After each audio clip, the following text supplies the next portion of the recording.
Hi everybody, my name is Hannah and this is Pepper and Pine, and today I want to share with you the books and resources we used for our Silk Road unit study. Now, because our Silk Road unit study and main lesson block cover many different areas over 1,000 years of time, we have split it up into multiple smaller main lesson blocks and unit studies. So today I'm going to share with you some of the things that we did for this particular part of our unit study, but for more projects and more tutorials and books that we used for some of our other main lesson blocks that coordinate with this, you can check the description box below, and you can also tap on the playlist at the very end of this video. Before we dive into the books and all of the resources that we use for this unit, I do want to share with you the lesson plans that I created for this unit. I've divided them up into 3 different grade levels.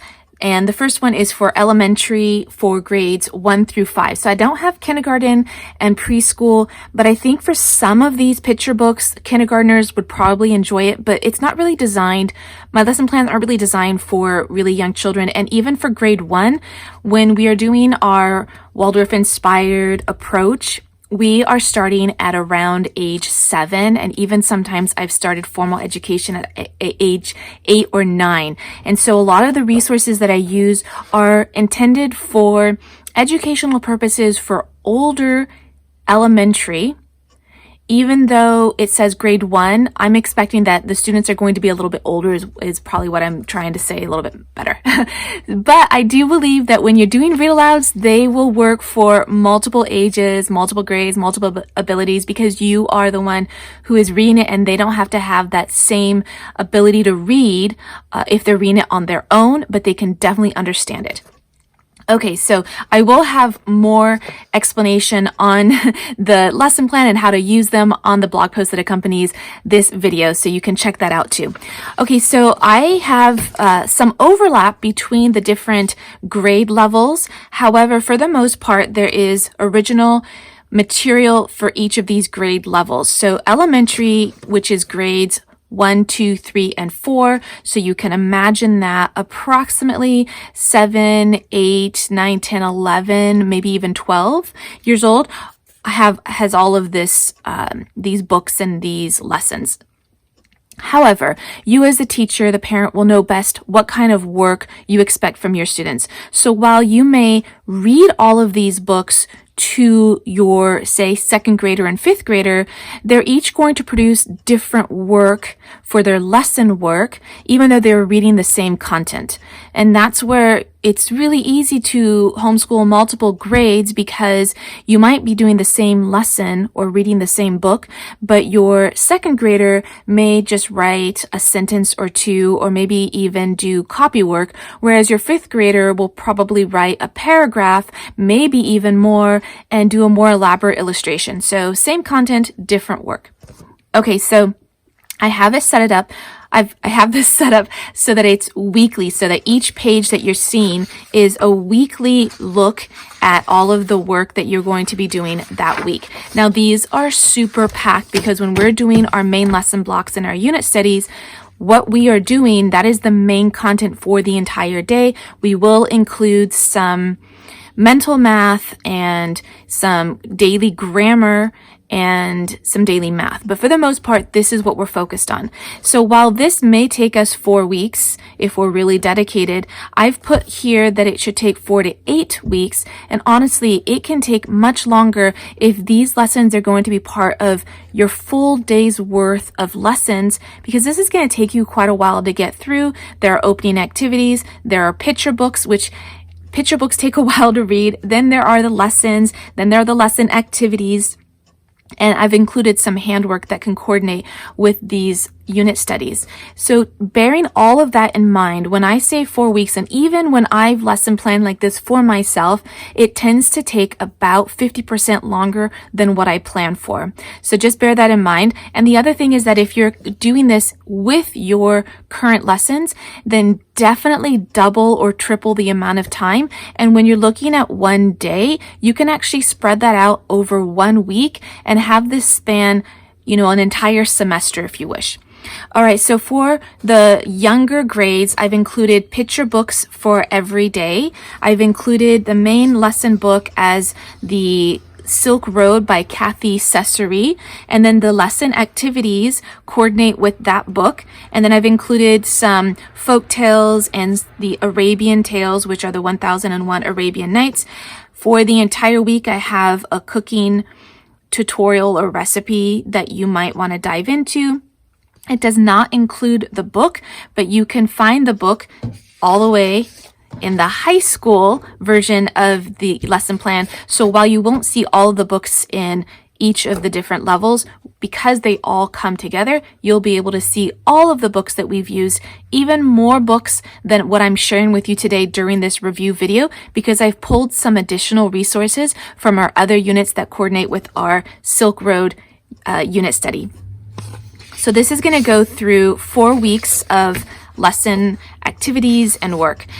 Bumping up to middle school, this is grades 6, 7, and 8. The main difference that you're going to find here is a trading out of, say, the picture books for biographies, which can be used as read alouds or assigned reading. I also have assigned reading here for the Who Was book series, and we've included 2 lesson books. So one, you'll see that's previously in the grades 1 through 5, which is the book by Kathy Cesare, The Silk Road. So I've kept that here, but I've also included Adventures on the Silk Road as another lesson book resource. And so your lesson activity is going to reflect both of those books that you're using.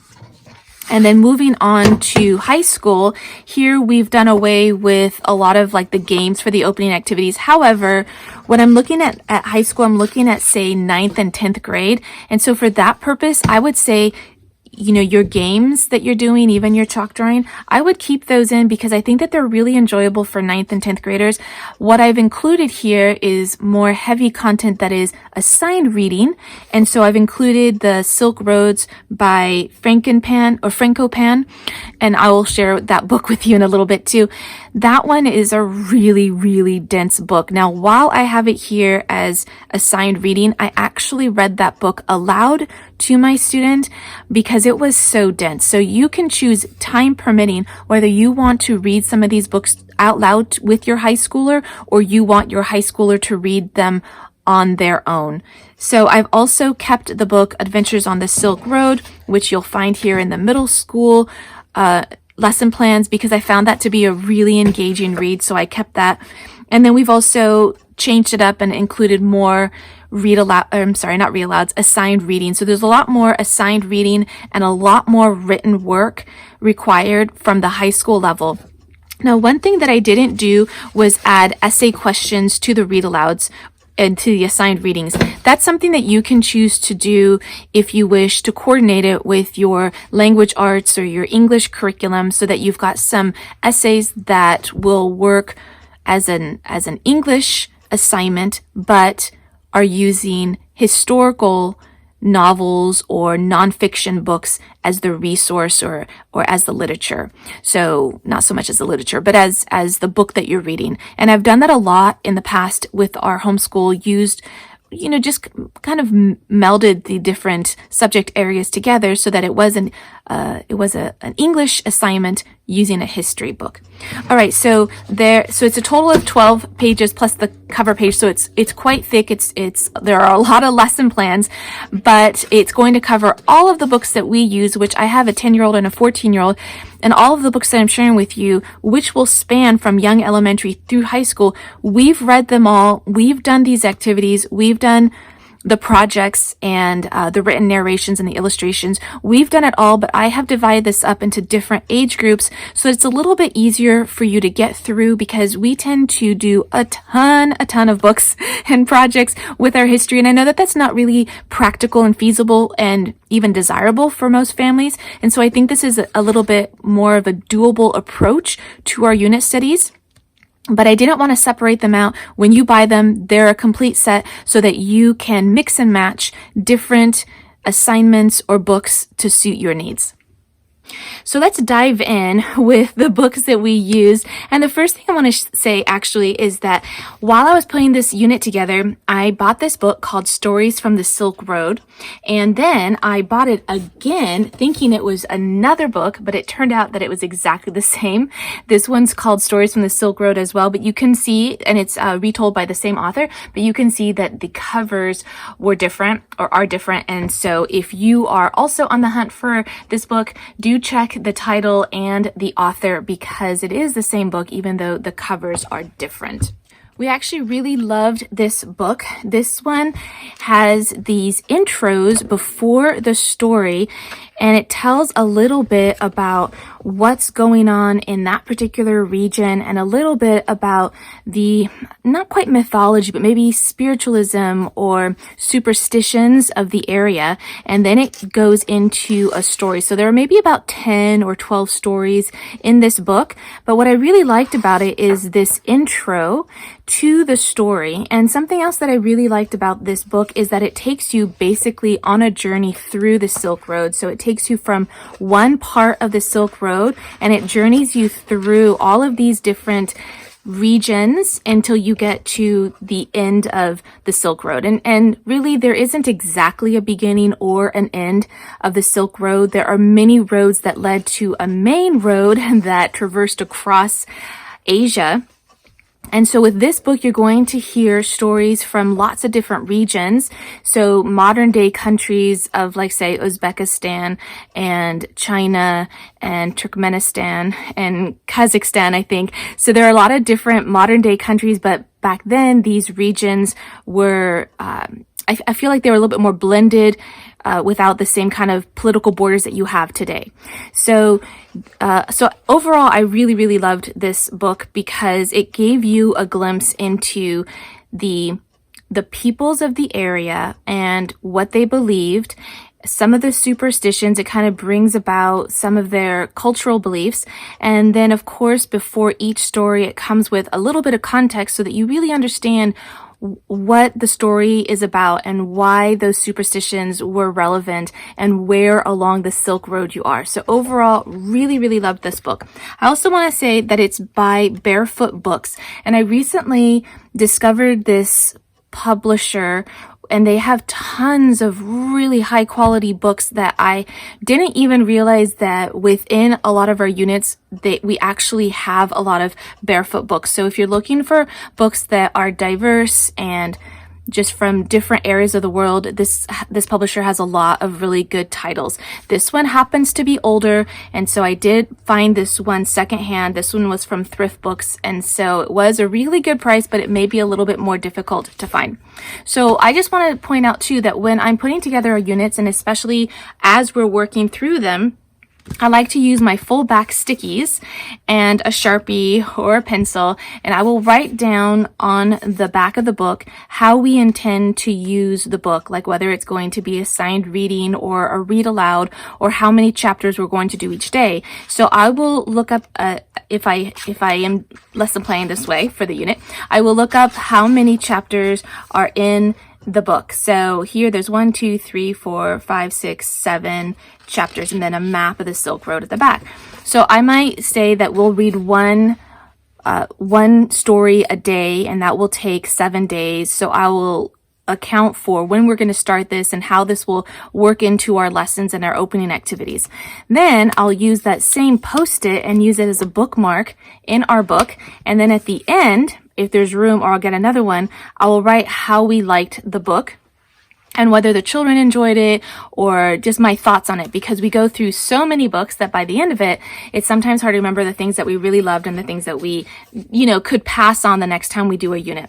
So I put that this one was wonderfully presented with history and facts shared in an engaging way with a guide who travels with you on the Silk Road from city to city, and it has legends and folktales that follow each with introductions. And so you do have like this guide that takes you through the Silk Road and through these different regions, and so that makes it really engaging for the reader. The next book I want to share with you is called Adventures on the Ancient Silk Road. This book was amazing. We loved it so much. So this book has basically just 3 chapters, and it has 3 stories from the Silk Road, sort of told in a, it feels like you're reading a novel or you're watching a movie. It is thrilling. It goes through the story step by step, rather than you seeing it from the outside, from, dry, boring narrator. You're living the story. So there's the Silk Road and the Seeker, Shang, which I'm probably pronouncing that wrong. The Silk Road and the Warrior, Genghis Khan. And then chapter 3 is the Silk Road and the Merchant, Marco Polo. So this book is going to have the story itself for each chapter is going to be super engaging, and it's told, like, it's fantastic. I love this book. I highly recommend it. If you could only have one book for the Silk Road, this would be it. And you would learn so much about these 3 different people. You really feel their lives. Okay, so that's the basic text that you're going to get, but you also get extras too. You get these little captions here throughout the book, and sometimes I find captions within a book a little bit confusing and difficult to figure out, when do I read that, or when, where does it fit within the story. And we did run into some problems where we'd be so engaged in the story, we'd be pages and pages and pages, and then we'd come back and we read these little extra captions. So these captions are going to give you some context, some extra history, and some maybe geographical information that coordinates with the story, so that you really feel like you understand who's going on the Silk Road, what their purpose is, where they're traveling through, what they're seeing, a little bit about the climate, the caravans, what's being traded, who's in power. Overall, like, this is a fabulous book, and these little extra tidbits of information that are kind of sprinkled throughout each of these pages really adds to the story, in the sense that it gives you that background and that context and that history. So really love it. And it does have some illustrations and some photographs that are interspersed throughout the book itself. So that's also really nice and engaging. So all of the books that I'm sharing with you today, almost all the books that I'm sharing with you today, are ones that I read aloud to my children, and the children that I'm homeschooling for this unit are age 10 and 14. And so the books here are going to work for middle school and even into high school. Actually, I've got a couple of books that will work for high school and elementary school. So it spans anywhere from, first and second grade all the way through high school. Now, we read all of these for both of my children, but I want to point out where you could have books that could work well for, say, younger students, or ones that could be assigned reading. So Adventures on the Silk Road, and I'll go back to the stories one in a minute so I can share with you each book and where I think it would work well. This was a fantastic read aloud, and I would put this at middle school level. I would even put it into 9th grade. And while this was a read aloud for us, I think that a middle school student or a high school student could read this on their own. But because it was so engaging, I really enjoyed reading it aloud. And also, because we homeschool multiple children, it's a value for me to read aloud. That way all of the children can listen in and benefit from the story, rather than just having one person read it, or having this not be suitable for, say, a younger elementary student who would miss out on this story if we didn't read it aloud, because the reading level would be too high. So I primarily do all of our books as read aloud. The stories from the Silk Road, if I go back to this one for a moment, this one would be just right for elementary all the way into middle school. And this again was something that I read aloud to the children. And while a student could read this to themselves, I feel like this one lends itself especially well to being a read aloud. Okay, so let's continue. 1001 Arabian Nights. This book will be in a couple of different units because it works with the Silk Road because of the content, because it's a little bit more like folk tales, or not quite legends, but maybe more like folk tales. It's going to work here because we also have this book called Stories from the Silk Road.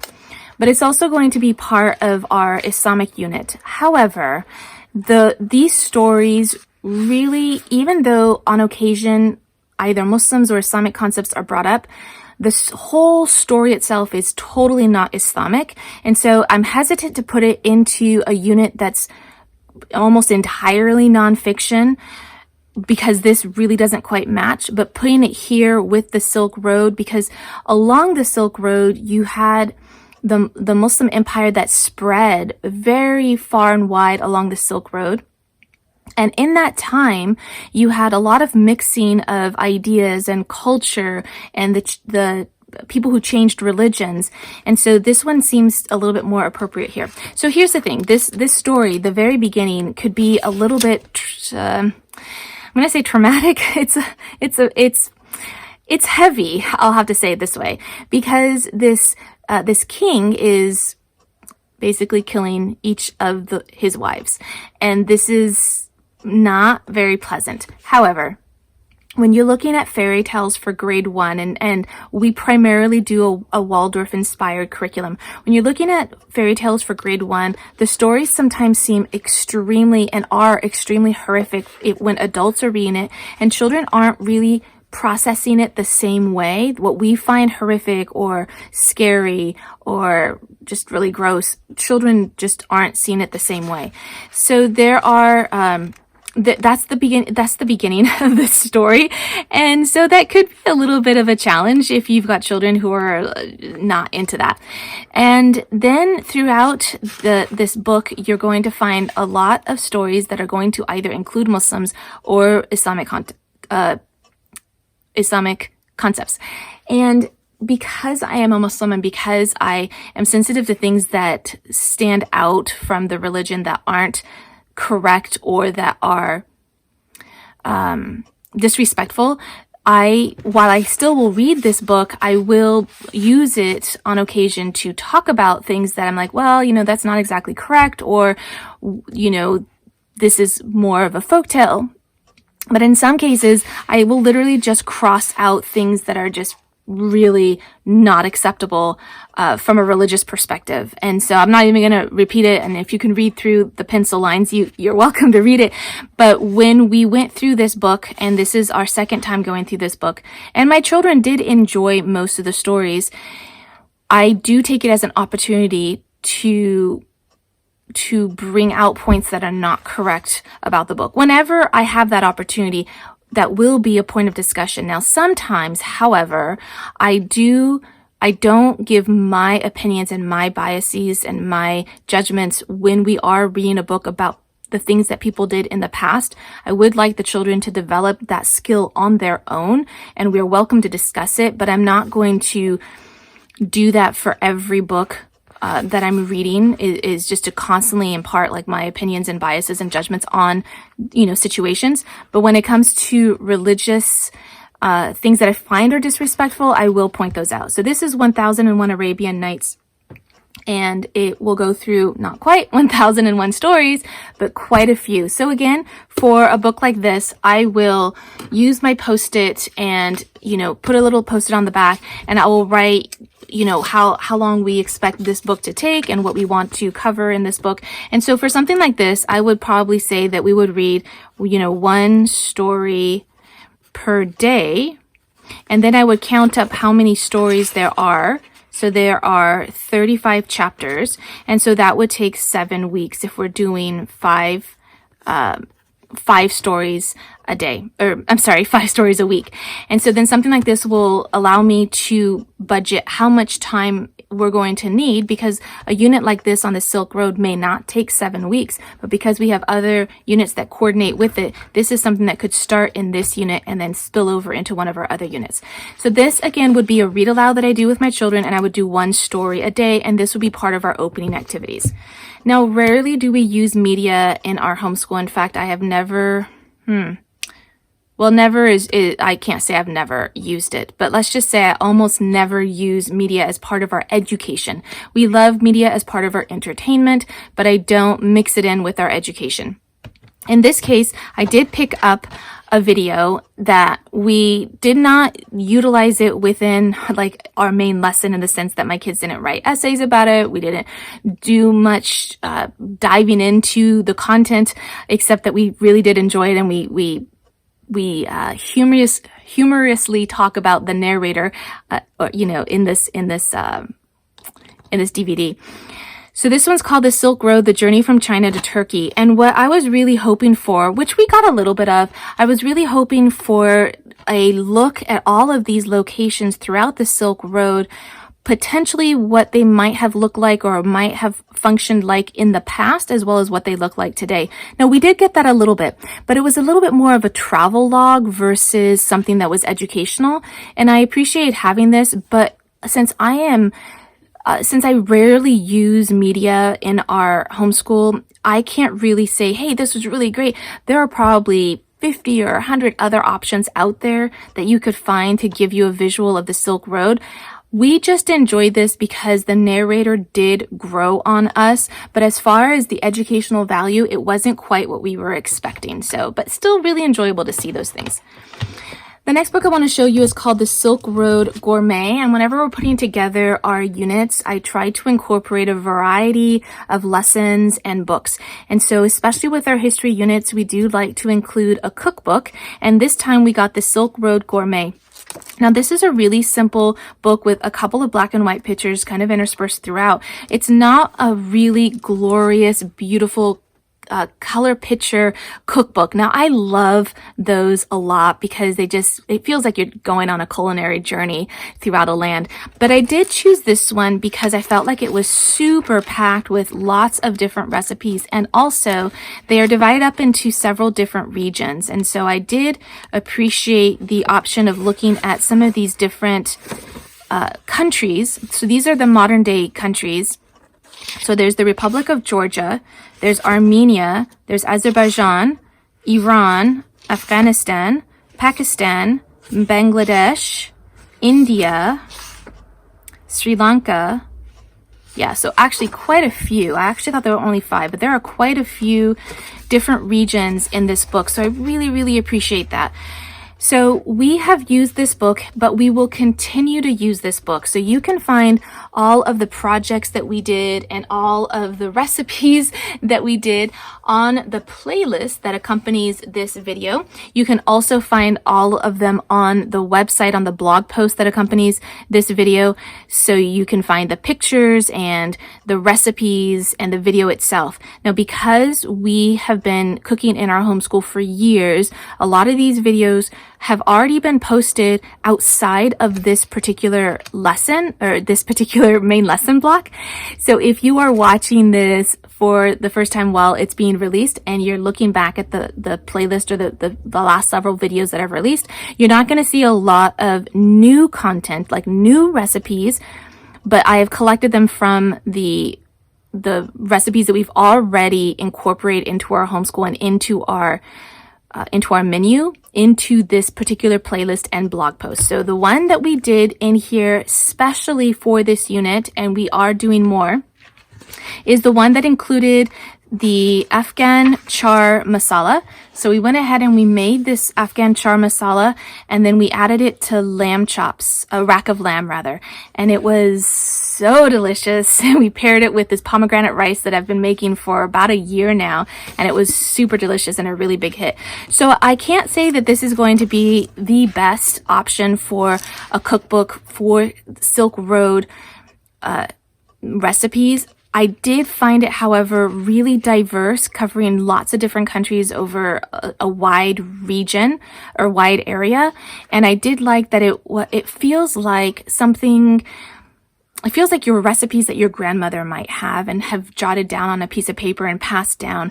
It feels really authentic. But again, I haven't had a lot to compare to.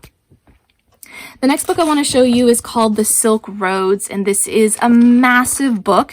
And on first read, I absolutely did not like it at all. Now, part of the reason why I didn't like it, which has nothing to do with the book itself, is because I was expecting something entirely different when I saw this book. The cover is gorgeous. It's the Silk Roads. I thought it was going to be just what I needed. A travel along the Silk Road through the different countries, through the history, through the geography, through the regions, and it was not that at all. What this was, and this could be really valuable for you if this is what you're looking for. What this was, and I do have to say that the way that it's written is very unique, but I did not like the content. The way that it's written is that the Silk Road is actually labeled lots of different titles. So it starts out with the creation of the Silk Road. Let me just take you to the intro, or to the table of contents rather. It starts out with the creation of the Silk Road, the roads of faith, the road to the Christian East, the road to revolution, the road to concord, the road to furs, the slave road, the road to heaven, the road to hell, the road to death and destruction, the road of gold, the road of silver, and on and on and on. Okay, and so what I liked about that is that each road was given a different title. It's all the same region, but for each chapter, the focus was what that road was about. So in the slave road, for instance, it talked about how slaves were traded on the Silk Road and where they came from and who bought them and why they bought them. And then stories and references of, how that happened. And then you have the road to heaven and the road to hell. And I can't remember what those chapters were about exactly. Oh yes, religion, of course. And then you also have I think I did actually enjoy a couple of the chapters, but overall, I think we stopped at the road to silver. Let me just, because we did not read the whole thing. Yeah, we stopped at the road of silver. So this takes you through the Silk Road from around, I want to say maybe 100 BC all the way up until the 20th century. And so as you're going through these different roads, you're also traveling not just through the region, but you're also traveling through time. So you're starting out at the, very far back in time, all the way up until the 20th or 21st century. I actually can't remember, but it's modern. And starting at around the road to Northern Europe, so about midway through the book, you're already up to about the 1800s, and our unit was going to stop at around the 1500s. So this book ended up not being as relevant for us, and I read this aloud, and at the time my daughter was 9, and she was just not interested after a couple of chapters, and my son at the time was 13, and he's 14 now. We read this over the last year or so, and it just didn't land so well. Now, some of the things that I did not like, there was a chapter here that did talk extensively about Islam, and I put a lot of notes in the margin about what I thought about the content.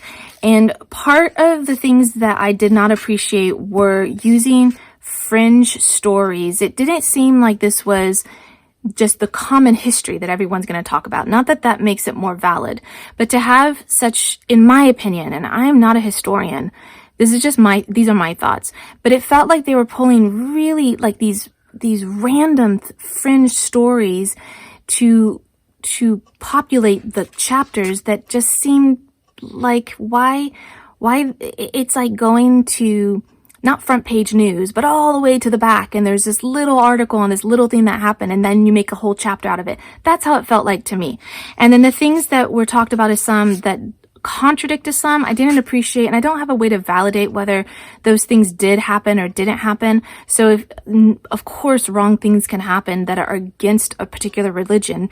People are going to make mistakes intentionally and unintentionally. So that part I'm not concerned about. But to paint a religion with opinions and judgments, that I do have a problem with, because that is a bias on the author's part, not on relaying an actual situation that happened. So I didn't really appreciate the book for those reasons. Now, however, I might come back to this in 5 years and read it and have a completely different opinion about it. However, for our unit, this did not fit, and I would not recommend it for this unit, unless you were a college age student or you're an adult.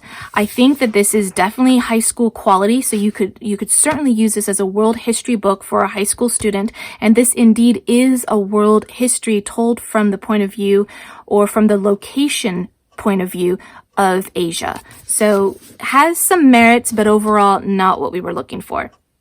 Okay, here's another book that I absolutely loved, but also does not fit with this unit. So this is For All the Tea in China, How England Stole the World's Favorite Drink and Changed the World.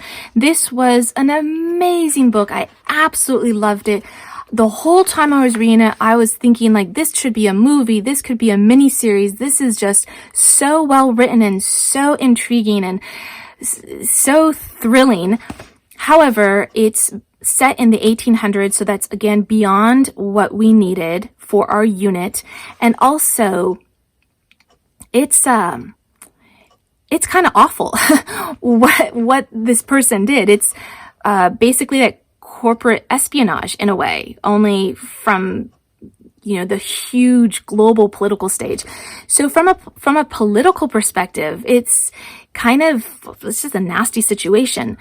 From a book and a writing perspective, it's totally thrilling. So it's basically about how England stole tea, stole literally tea, the seedlings and the process, and then grew that tea in India, where India was a colony, so they could bypass basically dumping tons of money into China with nothing that China needed from England. So it was, kind of not very nice, really awful, but a great, really interesting, intriguing, thrilling read. So I ended up reading this to myself, so just to kind of preview it, just so I could know whether we were going to read it aloud or whether I was just going to give it as a signed reading to my then 8th grader, who is a 9th grader now.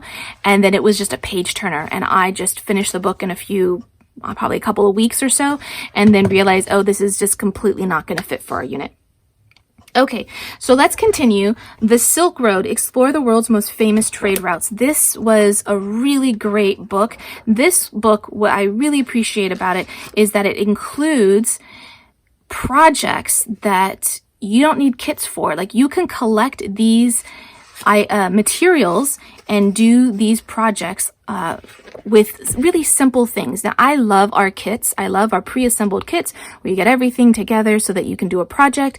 However, for some units, you're just not going to find them, and this book is going to replace the need for kits. So we did the yurt, and in the past, we did our little passports. And the yurt is in here somewhere. It turned out really amazing. Now, we've done this one twice. We did this the first time we did this unit. It worked so well that we did it again, but this time we did it a little bit more, with a little bit more detail.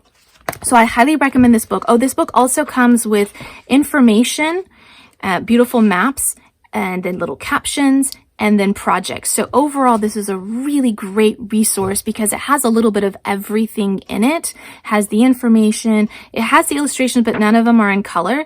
And then it has the projects. Now, we did also use this book as art inspiration for our chalk drawing.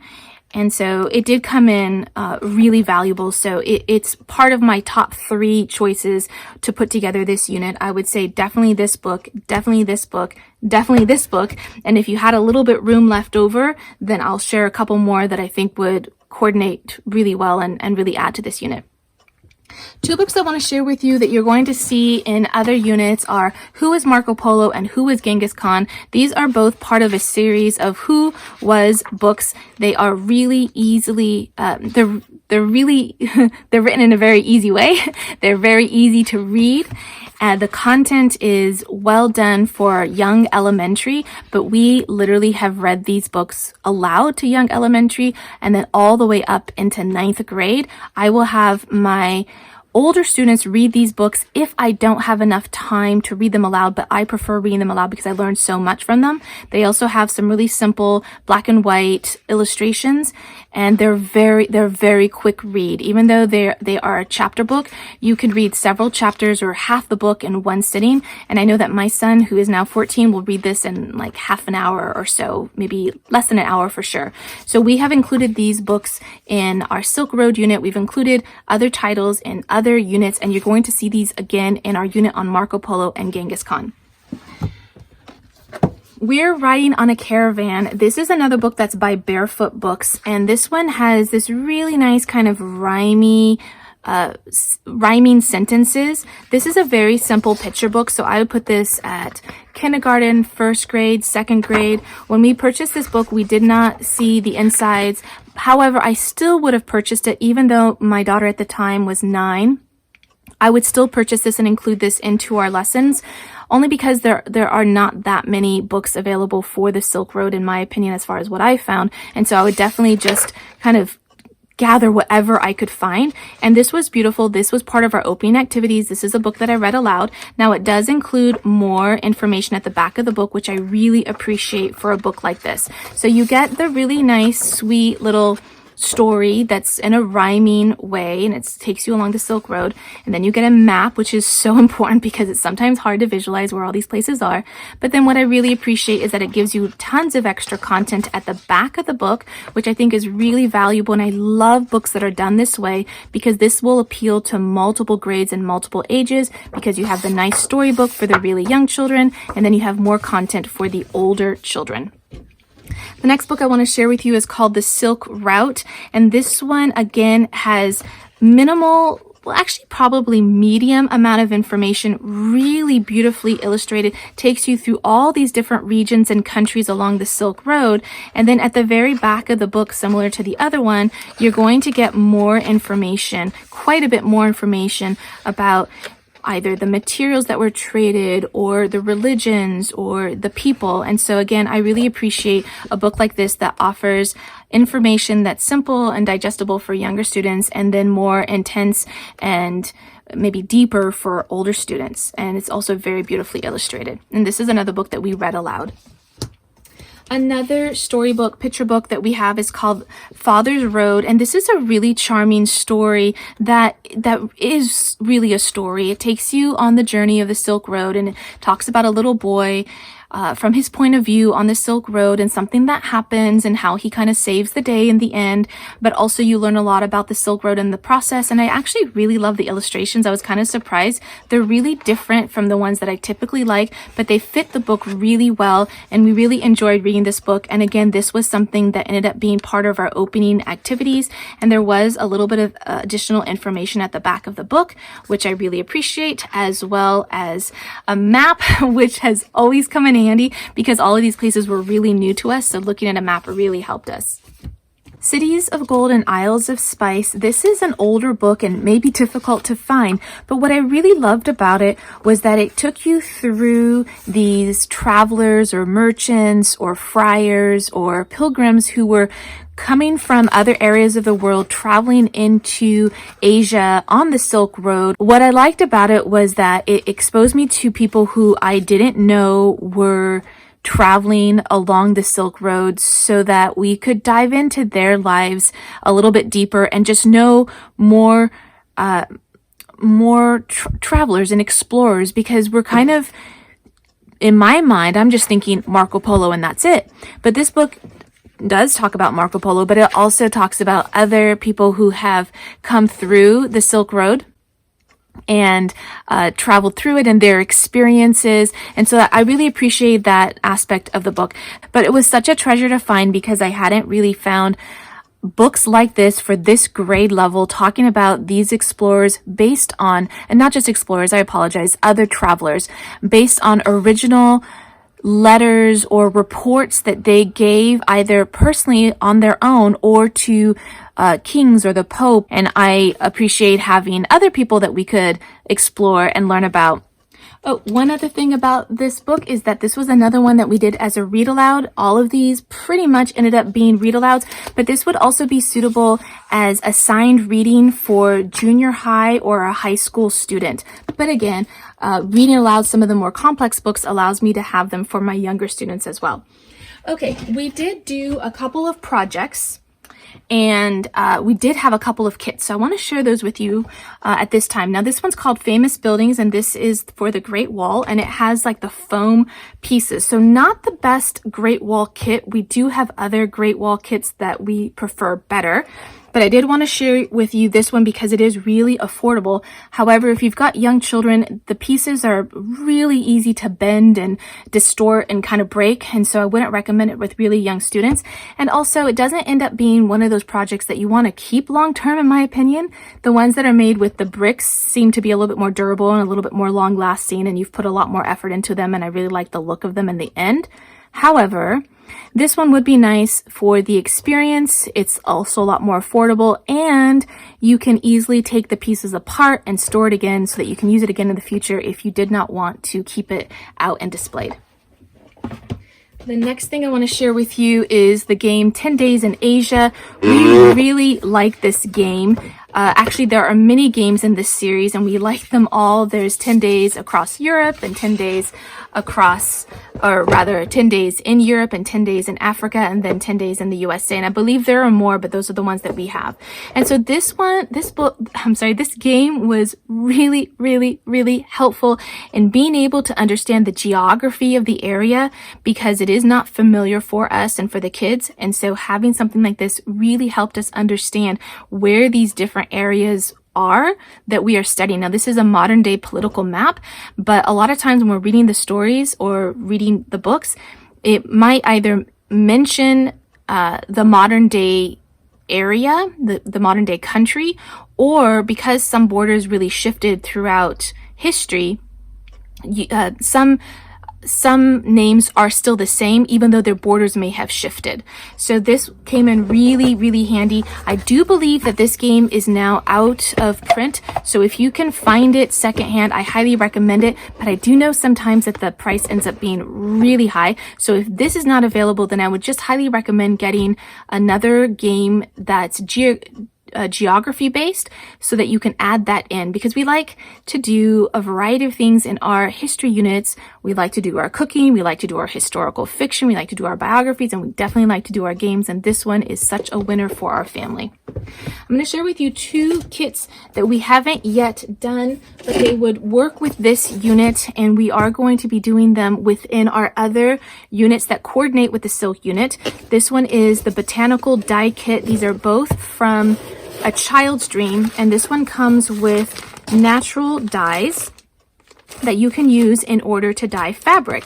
And this is just right for studying the Silk Road, since a lot of the silks and the fabrics did use natural dyes, and I think that this would coordinate just right for this unit. We also got the Indigo Die Kit. Now, we've used this before, and we've done shibori, which I believe is a Japanese dyeing art form. But there's also a Chinese dyeing art form that uses indigo as well, and it does use either a like a wax print or block print or folding technique. So it would work with the Silk Road. If you're just going to focus on the Silk Road, then this kit would work as well. Or you could also include it in the study of ancient China, or a China unit study, or a Japan unit study. Now, while we primarily focused on China when we got to our China unit, we also included a very small portion on Japanese dress and a little bit on some of the battles that occurred with Mongolia, or when the Mongols ruled China and Japan. So only a minimal amount of did we bring in Japanese history and culture. However, if you decide to expand that into a unit while you're doing your China unit, then you could get the Indigo Die Kit and do shibori, which is a folding dye technique. The thing is that with this kit, there are a couple of things that you need to buy separately, and I found them a little bit challenging to get since natural fabric dyeing is brand new to me. So you will need to get those items ahead of time. I think lye was one of them. So you will need to get those ahead of time. And the other thing with the Indigo kit, because we have dyed with indigo before, is that it is somewhat of a live dye bath. So you need to tend it or feed it or take care of it. And it also takes 24 hours to prep. So you can't just prep this and do it on the same day. You do need 24 hours, but then you need to make sure that you do it the next day because it can oxidize and then your dye bath won't work. So this is a delicate thing. Definitely, even if you're a beginner, I say give it a try, but you may need a little bit of practice with it. There's one more book that I actually can't remember if I shared this in how we put together this unit, and this is Shang and the Silk Road Caravan, and I probably pronounced that wrong. This was a book that I offered to my son as a book that he could read on his own. Now, because we have been putting together our Silk Road unit for a few years now, he actually read this one last year and he enjoyed it. It's about a boy who lives in a city who then is traveling on the Silk Road. So I personally haven't read it, but I did appreciate having some some fiction books, some novels that my students could engage with and read and enjoy. So I love historical fiction whenever I can find them, whenever I can include them. I find them to be really valuable resources because they tend to impart a lot of information about a particular time period or a particular culture in a really enjoyable format that's a bit more of like plot driven and interesting characters and interesting situations. And the thing is that yes, this is fiction. However, the most thrilling stories that I read were all real stories. Marco Polo's life was